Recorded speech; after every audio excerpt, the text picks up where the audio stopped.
Bueno, vamos a hablar de aumento en la factura eléctrica. Yo sé que en estos meses de confinamiento mucha gente ha seguido, evidentemente, y por suerte, la indicación de las autoridades de salud, se ha quedado en casa, pero eso ha implicado que los estudiantes estén en casa, que los papás estén trabajando desde casa y evidentemente se ha reflejado en el recibo de la luz.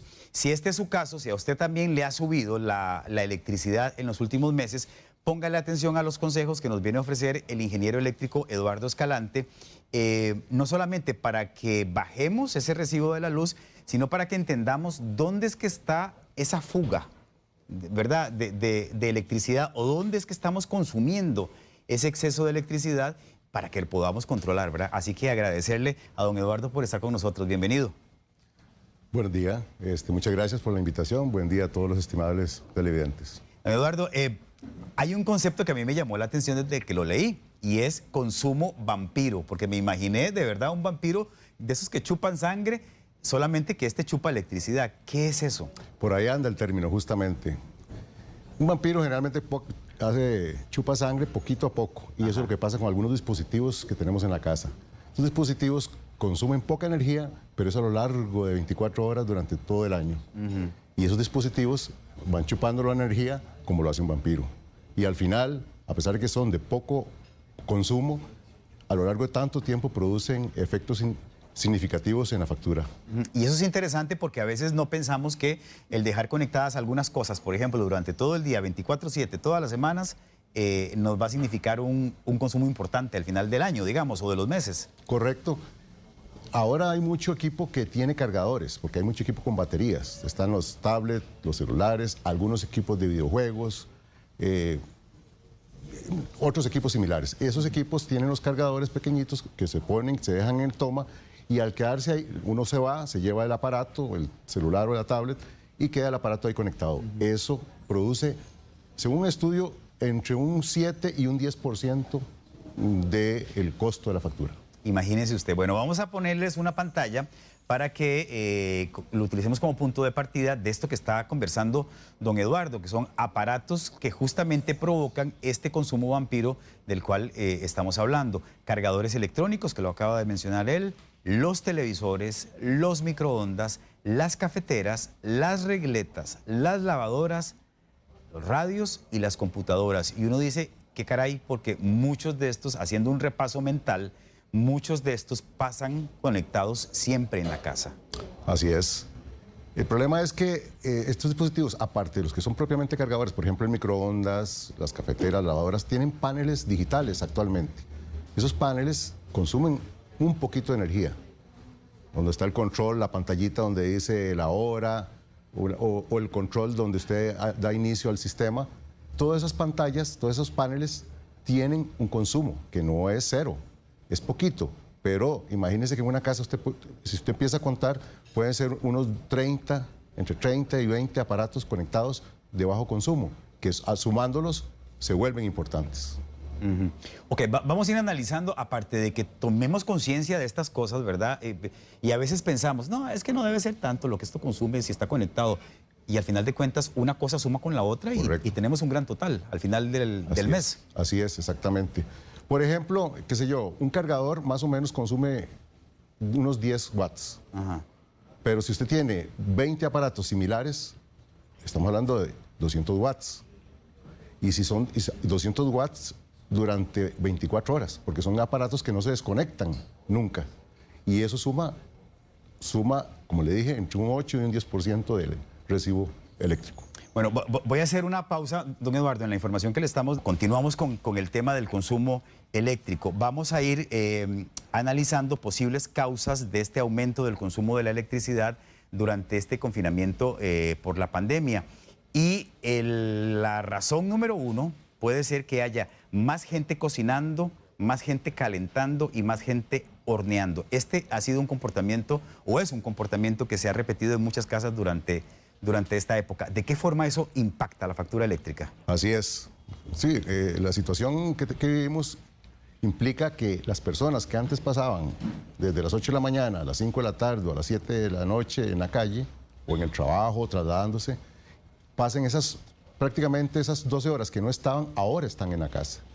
¿Qué implica eso? Implica, por ejemplo, cocinar un tiempo de cocina más. ¿Por qué? Porque generalmente antes almorzaban en la calle o se llevaban la comida hecha en una tanda de la noche. Ahora tienen que hacer otra sesión de cocina a mediodía. Normalmente eso no se hacía antes de la pandemia. Eso implica un gran consumo de energía. Otra cosa, la gente ahora toma más tiempo para darse una ducha. La ducha es un alto consumidor de energía. Así como están los vampiros, yo llamo, esto es un término mío, los lagartos. Que no es que están todo el tiempo conectados, pero cuando se conectan es como que lo ataque un lagarto, bueno, consumen mucha energía. Ajá. Bueno, y justamente este más tiempo bajo de la ducha es otra razón importante que teníamos y que queremos presentarles porque yo no sé, ¿usted qué piensa? ¿Estamos realmente conscientes de la cantidad de electricidad que consume una termoducha, por ejemplo, en la casa, don Eduardo? No, la verdad es que la gente no, y se lo voy a poner un ejemplo. Todo es importante. Ya le dije, los vampiros, o sea, los bajos consumos a lo largo de mucho tiempo o estos otros de gran consumo. La gente se preocupa por apagar un bombillo, lo cual está bien. Entonces mantienen apagados 5 o 6 bombillos de las sales, o apáguelos, está bien. Un bombillo consume actualmente, un bombillo LED, como 10 watts. Una termoducha como 5.000 watts. Quiere decir que una termoducha encendida equivale a 500 bombillos encendidos. Uf. Así, los números no mienten, 500 contra 10. Entonces, la gente no está consciente de esos aparatos de alto consumo. Don Eduardo, tal vez voy a devolverme un poquito a la gente cocinando y calentando y horneando más en la casa. Cuando los horarios de la gente que está en la casa son distintos, es decir, cuando no todos almuerzan a la misma hora, desayunan a la misma hora y cenan a la misma hora, yo me imagino que también eso tiene un impacto importante porque significa que estás calentando diferentes alimentos a diferentes horas del día. Por supuesto. La gente muchas veces dice, pero si somos los mismos en la casa, digamos, una pareja y 2 hijos. Si no hemos subido la cantidad de miembros. Sí, somos los mismos, sí, pero si todos se levantan a diferente hora y entonces al levantarse calientan el café y ponen a cocinar lo que sea o calientan algo, igual al almuerzo, si lo hacen a diferentes horas, cada sesión de cocina implica la misma energía y entonces se multiplica por 3 o por 4. Y la cocina, la termoducha y los aparatos que calientan cosas son en nuestro país los que más consumen energía. Eso de tener diferentes sesiones para comer es terrible para la factura eléctrica. Bueno, y otra cosa que puede resultar terrible es abrir la refrigeradora varias veces al día, que es otra cosa que ha aumentado porque como estamos más tiempo en casa, a la gente le da por comer más y como le da por comer más, le da por abrir más frecuentemente la refrigeradora a ver qué se encuentra, ¿verdad? Y es algo que a veces hacemos ni siquiera sin pensarlo, ¿verdad? ¿De qué forma afecta, por ejemplo, esto? Correcto, sí. La cantidad de aumento en el recibo debido a este comportamiento depende de muchas cosas. Depende del tipo de refrigeradora, depende cuánto tiempo la mantenga abierta uno, depende de cuántas veces lo hagan. Promedio normal en una casa pueden ser, con 2 personas en la casa, puede ser 30 veces.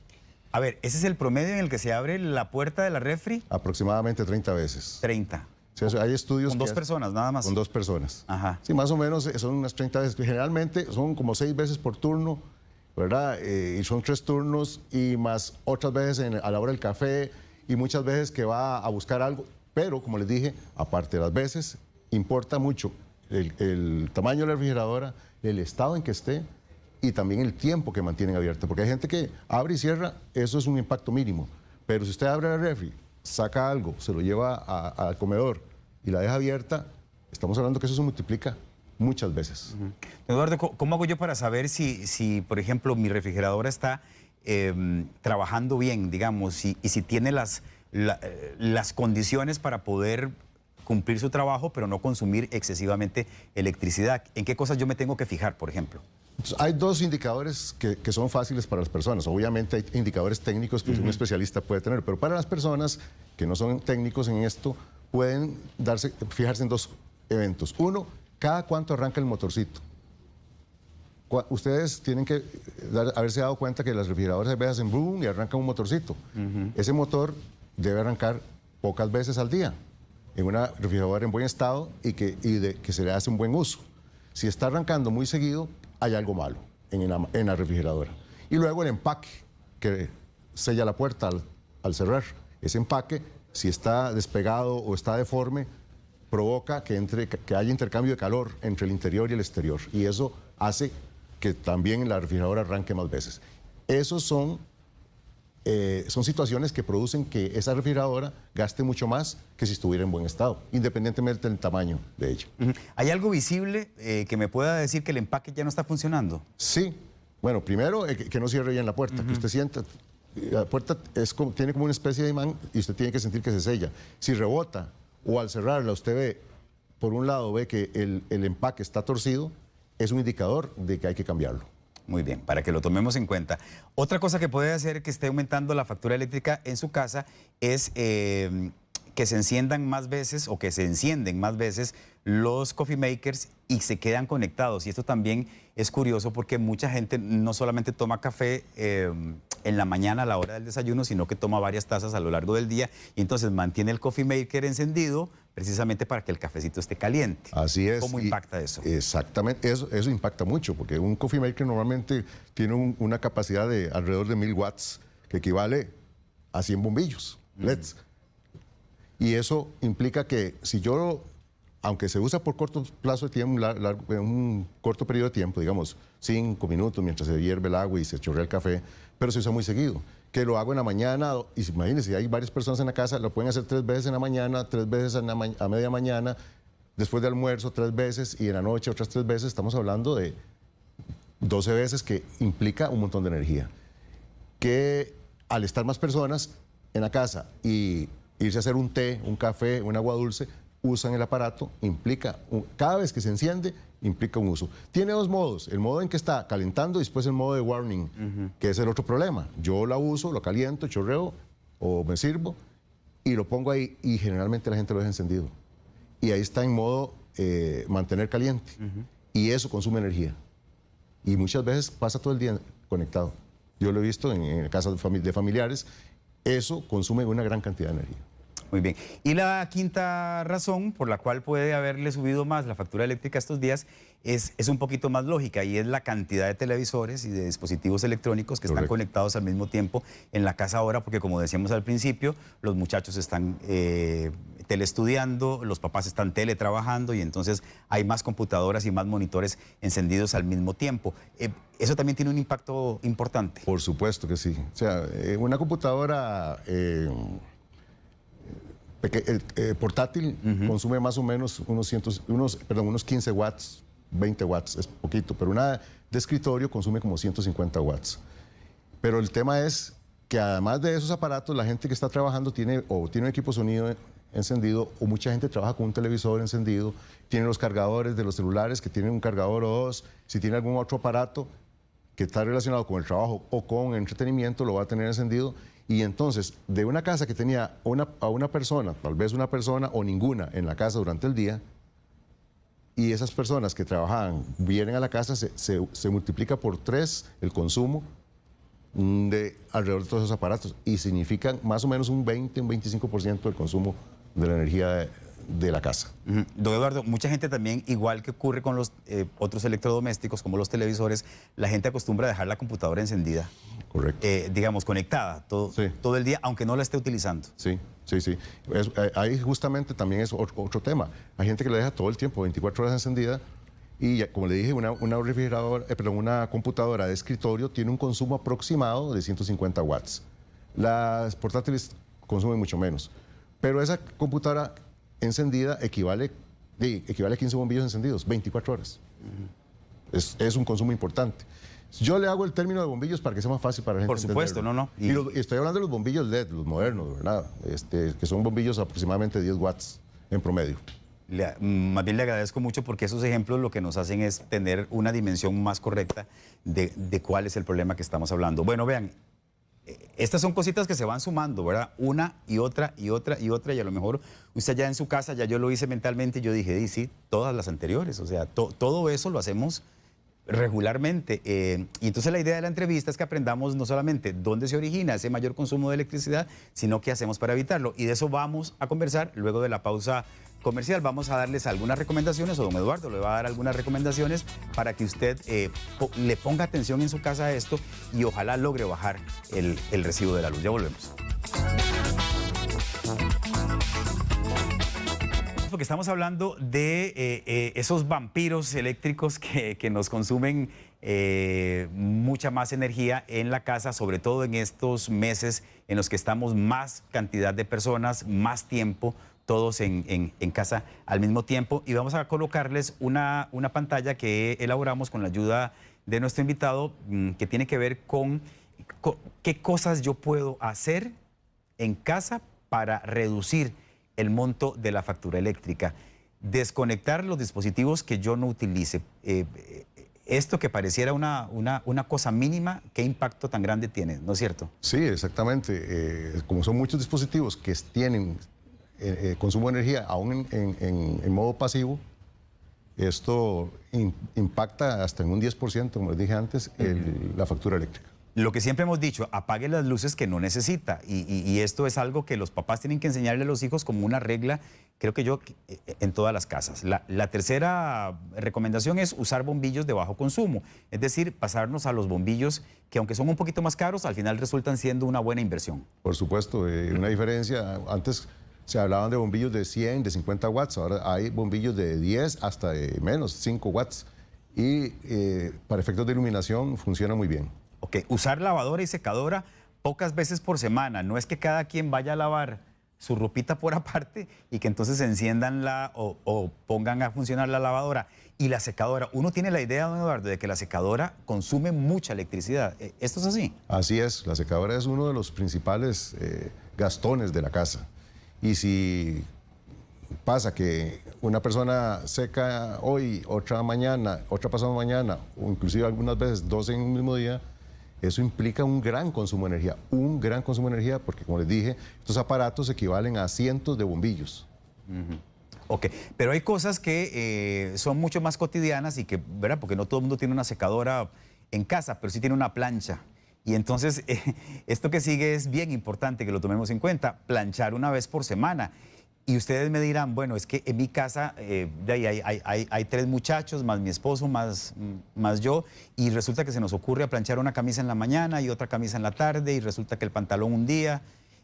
¿Cómo impacta esto? Eso de organizar las actividades de la casa que giran alrededor del consumo de energía es importantísimo. Obviamente, una plancha es otro de los aparatos que consumen más energía, y al planchar hoy sí y mañana también, implica un gran consumo. O sea, una plancha equivale como a 100 bombillos encendidos. Entonces, usted está una plancha que dure, aunque sea media hora, mientras está calentando la plancha, y usted plancha 2, 3 camisas y un pantalón, puede durar 20 minutos, media hora. Es como si usted tuviera 100 bombillos encendidos durante ese periodo de tiempo. O sea, que hay que organizar tandas de planchado en la casa. Correcto. Así es. Ok. Igual organizarse en horarios de comida, ¿verdad? Pues ya vimos que si yo caliento y todo el mundo calienta a diferentes horas, eso consume una gran cantidad. Evite estar abriendo la refrigeradora, que ya se lo dijimos. También reduzca el tiempo de la ducha. Vean, y aquí voy a reconocer, porque me encontré una pregunta de Grace Fernández en Facebook, que me sorprendió la respuesta que me dio don Eduardo. Dice, ¿cuánto consumo tiene en promedio una ducha encendida por 45 minutos? Y entonces yo pregunté, ¿pero quién se baña durante 45 minutos? ¿Qué me contestó usted? Casi todos los muchachos, la gente joven, de menores de 30 años, acostumbran durar mucho en la ducha. Y lo digo por mis hijos. No, y aquí mucha gente dijo, sí, quienes tenemos hijos en la casa sabemos que duran 45 minutos en la ducha y hasta más. Entonces, el asunto de la termoducha no es solamente la frecuencia con la que yo utilice el aparato, sino evidentemente la cantidad de tiempo. Correcto. ¿Verdad? Y uno dirá, ¿qué se lava? O sea, ¿qué tanto se bañan en 45 minutos? Es que ahora hay mucha actividad alrededor del baño. No vamos a entrar en detalles, pero eso implica que duran mucho más. Hay champús, productos, hay operaciones de rasurado, etc. El tema es que, para ponerle un ejemplo, si usted duraba 15 minutos, y porque ahora está en modo teletrabajo, tiene más tiempo para bañarse porque no tiene que trasladarse y dura media hora, esos 15 minutos extra pueden implicar un incremento en la factura de unos 12,000, entre 8,000 y 12,000 colones. Eso es solo el incremento de pasar de bañarse, durar 15 minutos diarios a durar media hora diarios. Bueno, y es que mucha gente, ¿verdad? Y volvemos al tema, mucha gente lo que hace es abrir el tubo, digamos, abrir la llave, dejar correr el agua mientras se está enjabonando y el agua está corriendo ahí. Correcto, correcto, sí, sí. No solamente hay desperdicio de agua, sino desperdicio de electricidad. Es el otro Alto tema. consumo de electricidad. Es el otro tema, pero en el caso de la electricidad, durante todo el tiempo que está abierta la ducha, esas termoduchas están consumiendo energía y también, aunque sea tanque, tanque de agua caliente también. Eso le quería preguntar. Al final de cuentas, el tanque de agua caliente termina siendo una buena inversión versus la cantidad de electricidad que consume una termoducha. Depende, porque vea qué pasa. Yo tengo familiares que tienen agua caliente en toda la casa, con tanque de agua caliente o un calentador de paso, o tanque, no importa. Pero el asunto es que cuando usted tiene agua caliente en toda la casa, usted puede hacer que abra el lavatorio del baño del segundo piso y cuando lo abre, aunque no se dé cuenta, esté consumiendo un poco de agua caliente. Aunque no lo necesite, para lavarse las manos usted no necesita agua caliente. Sin embargo, la posición que tienen las llaves ahora, que son una sola llave, puede ser que uno no la esté poniendo en la posición de totalmente frío y esté consumiendo agua tibia para lavarse las manos, para lavarse los dientes. Y durante todo el día, que cada vez que usted usa ese grifo, va a consumir un poco de energía eléctrica. Muy bien. Don Eduardo, una preguntita más antes de terminar. Tatiana Fernández le consulta que si uno tiene una regleta conectada y la regleta tiene un botón de encendido, si basta con apagar el interruptor para que no consuma más electricidad o yo tengo que desconectar por completo del tomacorriente la regleta. No, las regletas que tienen interruptor sí se apagan totalmente cuando se apaga el interruptor. Ok, el botoncito ya eso me ayuda. Correcto. Perfecto. Vean, don Eduardo es director de la Escuela de Ingeniería Eléctrica de la Universidad Fidelitas y resulta que van a impartir unas charlas virtuales, ¿verdad? Así es. Sobre este tema del consumo desmedido y de cómo hacemos para ahorrar. Así es. Nosotros tenemos un convenio con el Parque de la Libertad, este convenio entre la Universidad Fidelitas y el Parque de la Libertad ya desde el 2018 y se está ayudando en diferentes áreas a la comunidad, asesorías legales, asesorías a la empresa, asesorías a la industria y ahora estamos comenzando con una asesoría de parte de ingeniería eléctrica y también de ingeniería en telecomunicaciones, porque es otro tema importante. Entonces vamos a dar una serie de charlas sobre cómo evitar los problemas de residuos y de mal uso de la energía eléctrica. También vamos a hacer charlas sobre telecomunicaciones, de cómo los chiquitos, ahora hay un problema para cómo conectarse, cómo hacer que la plata alcance para pagar todos los enlaces y todo el ancho de banda que se ocupa. Entonces también se va a dar asesoría en ese sentido. Ok, ¿dónde la gente obtiene información acerca de cómo, cuándo? Bueno, en la página de Facebook de Parque de la Libertad o en la misma Universidad Fidelitas. Perfecto, muchísimas gracias. Y ahí está apareciendo el número de teléfono, también donde pueden contactar al ingeniero eléctrico Eduardo Escalante, 7242-2463. Muchas gracias por habernos acompañado. A ustedes, muchas gracias.